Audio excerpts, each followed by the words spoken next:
अस्सलामु अलैकुम वरहमतुल्लाहि वबरकातुहू। अज़ीज़ तलबा, उम्मीद है इंशाअल्लाह आप लोग खैर वाफ़ियत से होंगे।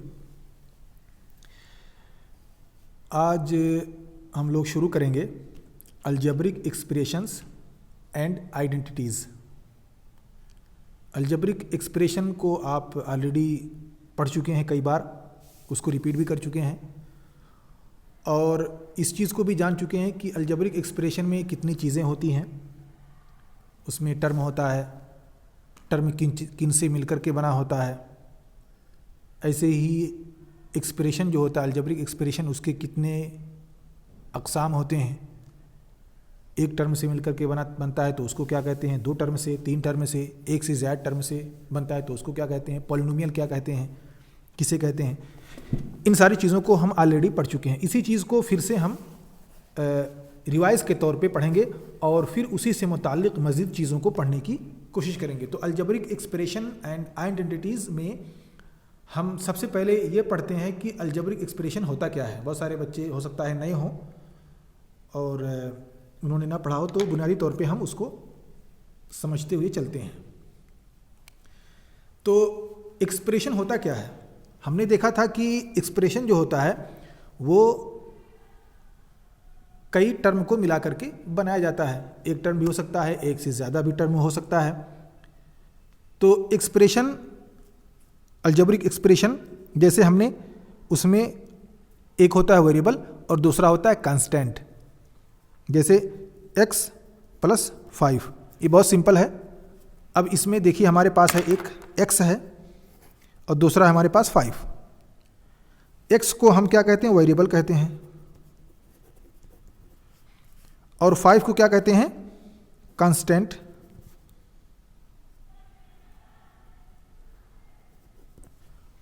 इसको कहते हैं मुतगय्यर, इसको कहते हैं साबित। ये x जो है इसकी कोई भी वैल्यू हो सकती है, 10, 20, 50, 100, 1000, 10,000, आधा, पौने, सवा, कोई भी इसका वैल्यू हो सकता है। ये आपके ऊपर आपके इज्यूम पर डिपेंड है, आप कितना उसको फ़र्ज़ करते हैं, कितना मानते हैं, या उसका इक्वेशन दे दिया जाता है तो उससे वो फिक्स हो जाता है, जैसा कि हम ऑलरेडी इसको पढ़ चुके हैं। तो x जो है ये वेरिएबल है, मुतगय्यर है, इसे हम कोई भी वैल्यू दे सकते हैं अपने हिसाब से, या जो उसका वैल्यू फिक्स किया गया है। लेकिन 5 जो है ये साबित है, इसमें कोई तगय्युर आ ही नहीं सकता। 5 है, उसको हम 10 नहीं मान सकते, उसको 6 नहीं मान सकते। जो 5 है वो 5 ही रहेगा, ना वो ज़्यादा हो सकता है ना कम हो सकता है। लेकिन x को अपने हिसाब से या सिचुएशन के हिसाब से हम उसे कोई भी वैल्यू दे सकते हैं। अब इसी को हम कहते हैं अलजब्रिक एक्सप्रेशन। अलजब्रिक एक्सप्रेशन में एक नंबर होता है और एक अल्फ़ाबेटिकल कोई चीज़ होती है। अब ये x की जगह पे y भी हो सकता है, y + 3 हो सकता है, z भी हो सकता है, m हो सकता है, p हो सकता है, l हो सकता है। कुछ भी नंबर, कुछ भी अल्फ़ाबेटिकल वर्ड्स हो सकते हैं और उसके साथ कोई नंबर भी हो सकता है। और कोई ज़रूरी नहीं कि ये इतना ही हो, बल्कि -2 भी हो सकता है। और ये जोड़, ज़रब, तक़सीम, घटाना, हर एक के साथ ये आ सकता है, चारों शक्लों में ये आ सकता है। तो बुनियादी तौर पे हमने ये समझा कि एक्सप्रेशन जो होता है वो मुतगय्यर और साबित, वेरिएबल और कांस्टेंट नंबरों के साथ मिलकर के बनता है। इसे हम कहते हैं एक्सप्रेशन। अब अगर इसी चीज़ को हमने लिखा, मिसाल के तौर पे एक एग्ज़ाम्पल हम ले लेते हैं। एग्ज़ाम्पल के तौर पे हम लेते हैं 4x + 5। अब 4x + 5 ये एक अलजब्रिक एक्सप्रेशन है, इसे हम कहेंगे अलजब्रिक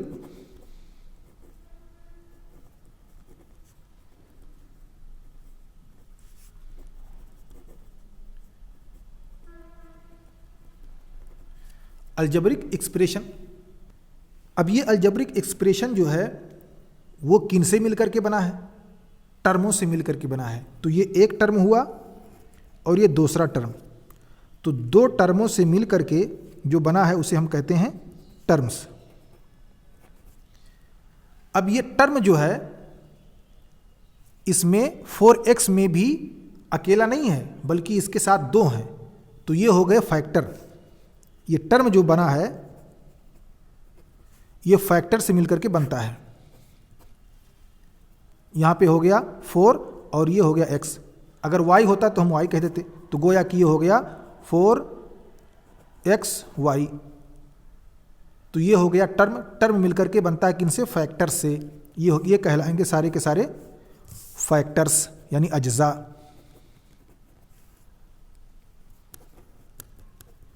ये इन टर्म्स के अज्जा हैं। ऐसे ही हम एक और एग्जांपल ले लेते हैं। हमारे पास है 7xy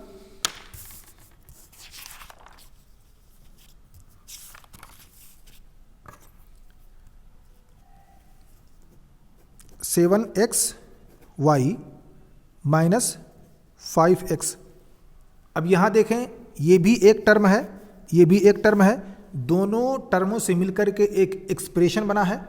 और ये जो टर्म्स हैं इनमें कई अज्जा हैं। 7 एक है, x अलग है, y अलग है, ये सब आपस में मल्टीप्लाई हो रहे हैं। ऐसे ही 5 है और x है, ये दोनों मल्टीप्लाई हो रहे हैं। तो यहाँ पे ये दोनों अज्जा हो गए और ये हो गए फैक्टर्स। तो ये हो गए टर्म।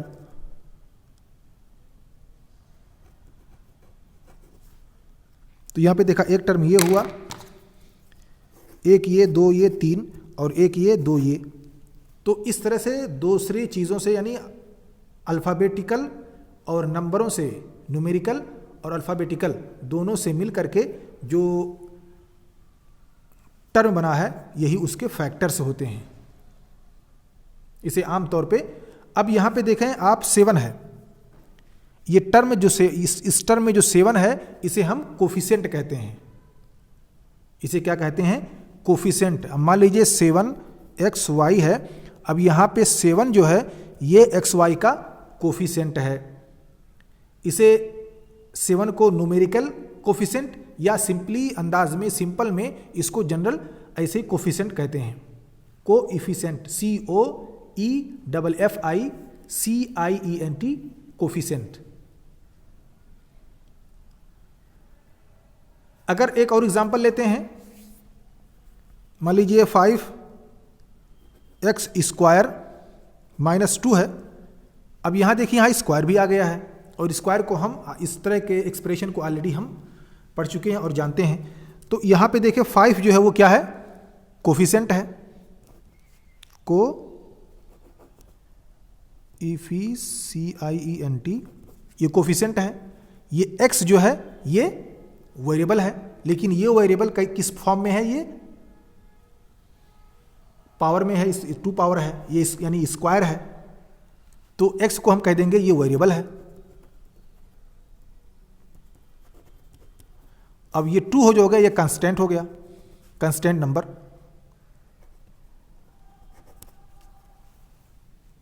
तो इसके अज्जा को हमने समझ लिया, हमने टर्म समझ लिया, टर्म क्या होता है, यानी टर्म से एक्सप्रेशन बनता है और टर्म को बनाने के लिए हमको फैक्टर्स की जरूरत पड़ती है। तो ये जितने भी अज्जा एक एक हुए ये फैक्टर्स हो गए। 7xy ये फैक्टर्स हैं। 7xy जब साथ में मिल गए तो ये टर्म हो गए और इन दोनों से मिल करके और एक और टर्म को मिला लिया तो हो गए ये एक्सप्रेशन। अब ये एक्सप्रेशन जो होते हैं ये कई फॉर्म में हो सकते हैं, कई शक्लों में हो सकते हैं, इसके कई अक़साम हो सकते हैं। हो सकता है कि एक ही टर्म इस्तेमाल हो सकता है 2 टर्म इस्तेमाल हो सकता है 3 हो, और ये भी हो सकता है कि 3 से ज़्यादा टर्म का इस्तेमाल हो। तो एक टर्म को क्या कहते हैं? 2 टर्म से मिलकर के जो एक्सप्रेशन बना हो उसको क्या कहते हैं? 2 से ज़ायद या 2 से ज़ायद या 3, 4 से ज़ायद टर्मों से मिलकर के जो बना हो उसको क्या कहते हैं? इसको भी हम समझते हैं। तो पहली चीज, अगर एक टर्म से मिलकर के बना हो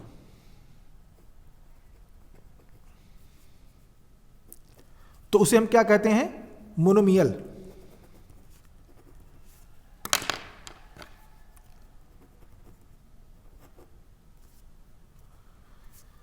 जैसे इसका एग्जांपल हम दे सकते हैं, इसी में से हम ले लें,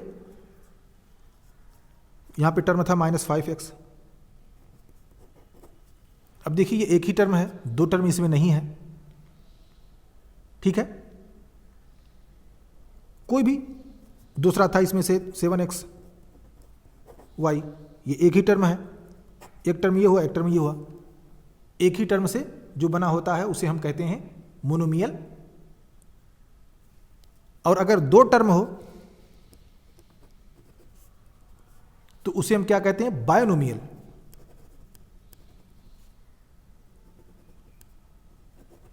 उसे हम बायनोमियल्स कहते हैं।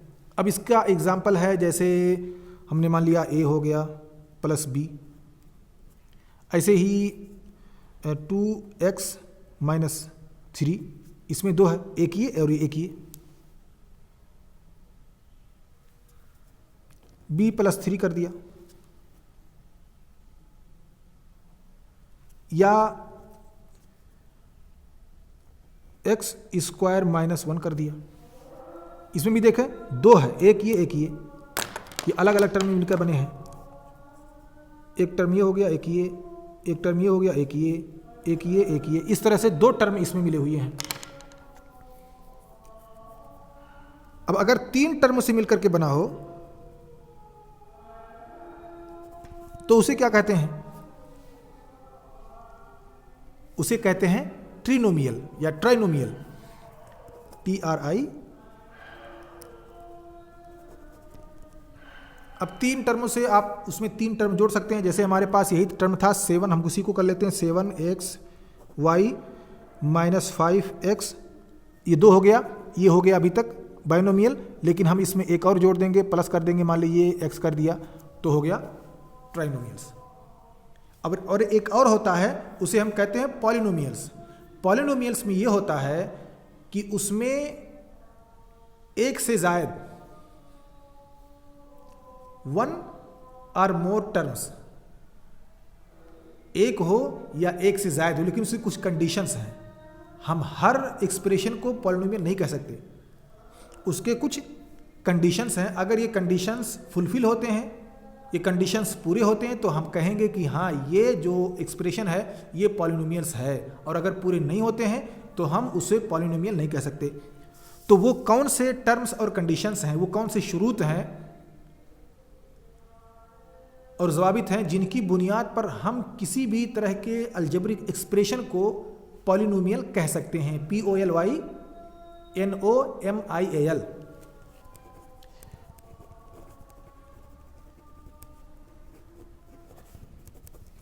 किस तरह के, वो कौन से कंडीशंस हैं जिनकी बुनियाद पर हम किसी भी अलजेब्रिक एक्सप्रेशन को पॉलिनोमियल कह सकते हैं। पहली शर्त यह है, हमने कोफिशिएंट समझ लिया है।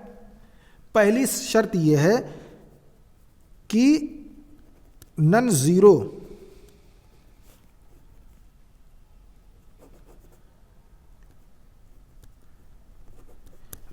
कोफिशिएंट हो।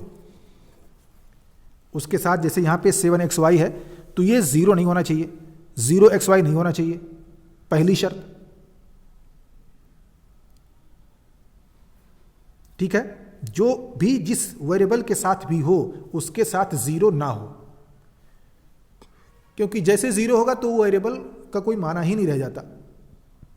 क्योंकि किसी भी अदद को आप जीरो से मल्टीप्लाई करोगे तो आपको रिजल्ट जीरो मिलेगा, क्योंकि जीरो किसी के साथ भी अगर मल्टीप्लाई हुआ तो सबको बर्बाद कर देगा, सबको जीरो कर देगा। इसीलिए उसका जो कोफिशिएंट है वो नॉन जीरो होना चाहिए, एक या एक से ज़्यादा कोई भी अदद हो सकता है, लेकिन जीरो नहीं होना चाहिए, क्योंकि जीरो किसी भी वेरिएबल को या कंस्टेंट को जीरो बना देता है। पहली शर्त ये हुआ कि उसका वेरिएबल जो है वो कोफिशिएंट उसका जीरो नहीं होना चाहिए। और दूसरी शर्त ये है कि उसका जो वेरिएबल जो है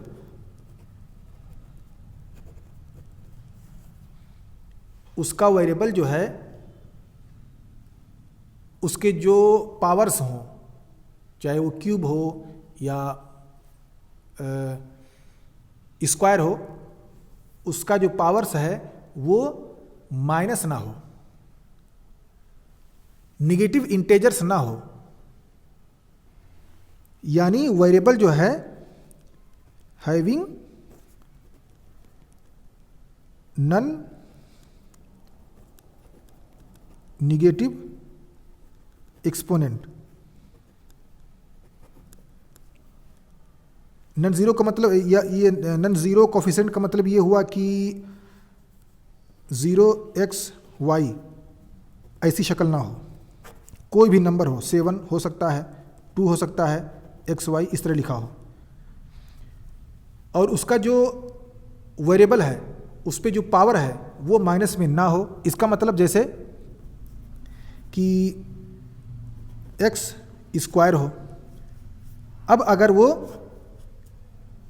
x माइनस में पावर है, x माइनस स्क्वायर है, तो उसे पॉलिनोमियल नहीं कहा जाएगा। ये दोनों कंडीशंस फुलफिल होना ज़रूरी है, तब हम कह सकते हैं कि वो पॉलिनोमियल है। अब कोई भी शक्ल हो, जैसे मिसाल के तौर पे हमारे पास इसी में से ले लिया हमने, x² - 2 कर दिया, ये एक क्या है, पॉलिनोमियल है।